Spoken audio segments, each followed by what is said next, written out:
mais ñu ngi sentir ba tey tension justement entre le pouvoir et l'opposition incarnée surtout par APR ak ñi ñu àndal l'ancien régime en résumé. Alors est-ce que mun nañu yaakaar ci ñi fi nekk ñu jouer la carte de l'apaisement, résoudre les tensions sociopolitiques surtout parce que feeñaat na sax ci campagne électorale bi et ragal nañu ne avec cette majorité que Pastef a réussi à obtenir yëf yi mun na jëm kanam, mais est-ce que yéen am ngeen ay signaux yu war a mun a tax ngeen am yaakaar si li nga xam ne président sax moom la diggee woon d'ailleurs dans son premier discours. Oui.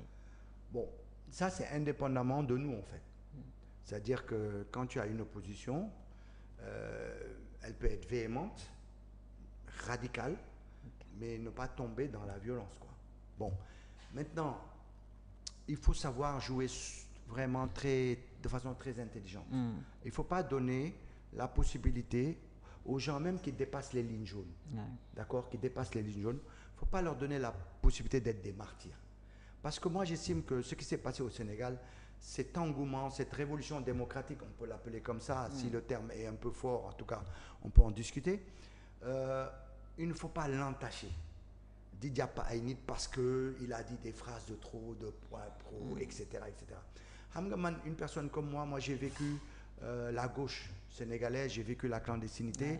Il y a eu une loi vraiment scélérate, c'est l'article 80 qui a ramené sur un président, offense au chef de l'État. C'est vraiment un article répressif. Je l'ai vécu comme ça toute ma vie. Et aujourd'hui, même si Sokoto l'était, je vais le voir comme un article répressif. Ou un article Bob Denko-Waradinti.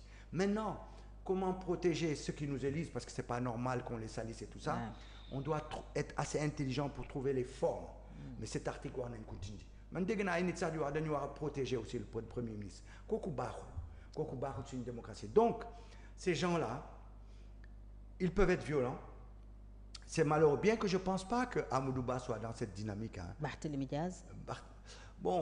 Barthélémy Diaz, je pense qu'il devra faire le bilan.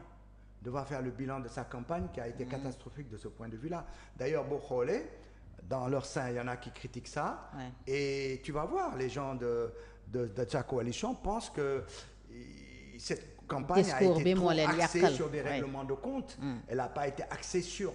Et donc, je pense qu'il devra revoir sa copie parce que, ne serait-ce que sur le plateau, il a perdu tout. La commune du plateau, il a perdu tout. En même tant que maire de Dakar, oui. Ouais. Donc, en tant que maire de Dakar, ça doit te faire réfléchir. Tu ne peux pas perdre tout le plateau de la commune du plateau. Tu ne peux pas perdre ton bureau de vote. Tu ne peux pas perdre Dakar. C'est la première fois qu'ils perdent Dakar. Et te dire, ma campagne a été bonne. Tu dois te poser les bonnes questions. Donc, la violence, on est là-dedans. C'est comme Bougane. Bougane, bon, moi, j'étais contre New Diapoko, mais il devra effectivement revoir certaines formes quoi. Il a le droit de se rébeller, il a le droit de dire aux gendarmes, vous n'avez pas le droit de m'empêcher, etc. Les gendarmes doivent avoir plus de tact pour le gérer, etc., etc. Le magistrat qui l'a mis en tôle pendant 1 semaine ou 2 semaines en disant on va lui donner une bonne leçon, je pense qu'on aurait pu éviter cette phase-là qui n'a servi à rien, etc., etc.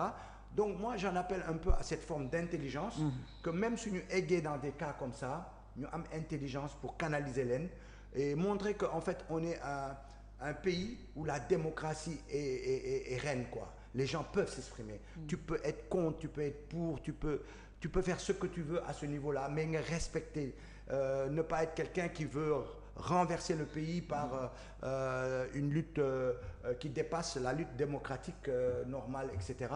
Respecter les forces de l'ordre, pour autant que les forces de l'ordre nous respectent aussi. Les forces de l'ordre, on n'est plus sous le régime de Macky Sall, j'ai reçu des ordres. Non, c'est pas ça. Il faut expliquer aux gens, il faut permettre aux gens de faire leurs manifestations. Il n'y a pas un mot droit à manifester devant la place de la Nation. Parce que non, il n'y a aucune place où on ne peut pas manifester. On doit manifester partout. Les forces de l'ordre sont là pour encadrer les manifestants, non pas pour les réprimer. Donc tu ne vas pas me dire, quand on a réussi à encadrer ces élections-là, à faire que tout se passe bien, on peut encadrer les manifestants, quel que soit le lieu. On doit laisser les gens manifester. Il faut que, aspect bobo, nous gisco. Et je trouve qu'on a fait quelques erreurs sur le refus de certaines manifestations. On doit permettre à tout le monde de manifester, même une seule personne. Nous encadrer comme des manifestations. C'est un pays où on doit donner la libre expression. Nous nous aujourd'hui, avec tout ce qu'on a connu, mais on empêche, ou le film, ou fi manifester, ou le patati patata. Ça, c'est des faux arguments. Quand on est un véritable démocrate, on va dans cette direction. On ne peut pas dire, oui, waro sageki, la politique, elle est faite de dépassement de ligne jaune. Maintenant, ceux qui utilisent dépassement de ligne jaune pour technique, de ce plateau, j'ai traité Macky Sall de voyou de la République, non? Je l'ai traité, non? Est-ce que c'est bien? C'est pas bien.